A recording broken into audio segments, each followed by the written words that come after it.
Hello friends, welcome to খেল দুনিয়া। মোহনবাগানের ঘাড়ে নিঃশ্বাস ফেলছে বেঙ্গালুরু এফসি।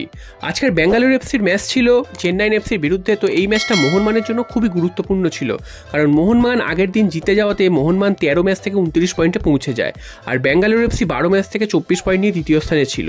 তো এই ম্যাচটা যদি বেঙ্গালুরু এফসি পয়েন্ট নষ্ট করতো, সেক্ষেত্রে মোহনবাগান একটা অ্যাডভান্টেজ পেতে পারতো, যেই অ্যাডভান্টেজটা কিন্তু মোহনবাগান নষ্ট করেছিল গোয়ার কাছে হেরে।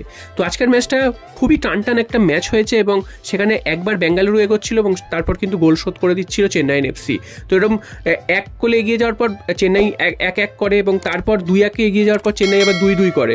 কিন্তু তারপর বেঙ্গালোর সেকেন্ড হাফে যে গোলটা করলো, সেই গোলটা থেকে কিন্তু আর ফিরে আসতে পারেনি চেন্নাই এফসি।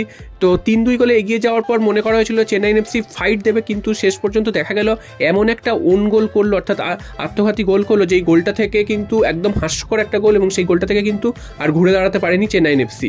তো সব মিলিয়ে 4-2 গোলের ব্যবধানে হেরে কিন্তু মোহনবাগানের কে বিপদে ফেলে দিল চেন্নাই এফসি, এবং বেঙ্গালুরু এফসি কিন্তু সেই মোহনবাগানের ঘাড়েই নিঃশ্বাস ফেলতে শুরু করলো। অর্থাৎ সেই 2 পয়েন্টের যে ডিফারেন্সটা ছিল, সেই 2 পয়েন্টের ডিফারেন্সটাই রইল। তো পরের ম্যাচগুলো যথেষ্ট গুরুত্বপূর্ণ এবং যথেষ্ট কম্পিটিটিভ হতে চলছে মোহনবাগান এবং বেঙ্গালুরুর, এবং এই দুটো টিম যে চ্যাম্পিয়নশিপের ফাইট করছে সেটা ভালোভাবেই বোঝা যাচ্ছে।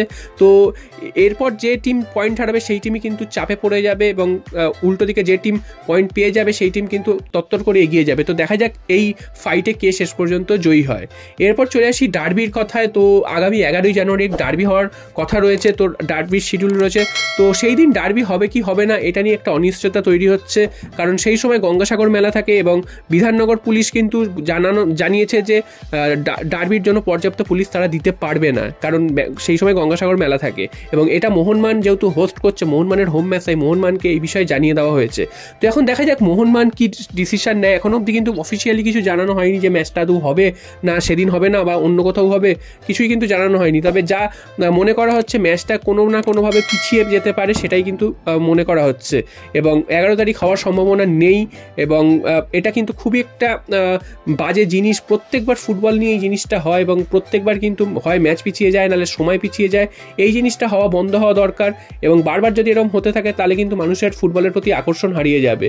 তো দেখা যাক শেষ পর্যন্ত ম্যাচটা হয় কি না। তবে যা সম্ভাবনা, ম্যাচটা কিন্তু সম্ভবত স্থগিত হয়ে যাবে, বা এটা ম্যাচটা পরে হওয়ার একটা সম্ভাবনা তৈরি হবে। তো দেখা যাক ফাইনাল আপডেট কী আসে, তারপর কিন্তু তোমাদের জানিয়ে দেবো।